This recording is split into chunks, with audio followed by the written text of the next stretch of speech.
my belief that one day the consuming public of this nation, this country,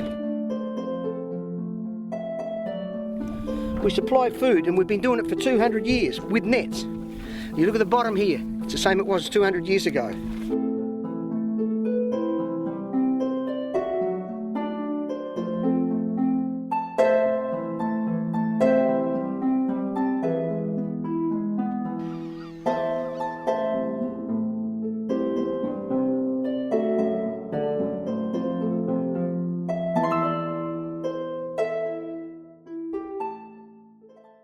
Wasn't a bad day. We've got about 16, 17 kilos of garfish today, probably 15 odd kilos of snook, and a little bit of squid, a few leather jackets. Not as much as we need to make a day's wages, but compared to what we've been catching, it's not too bad.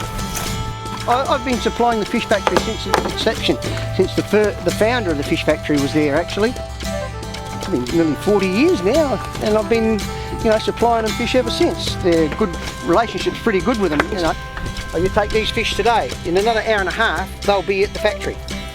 And that's no exaggeration. We're only an hour, half hour back to the beach, and then from the beach, it's an hour drive to the factory.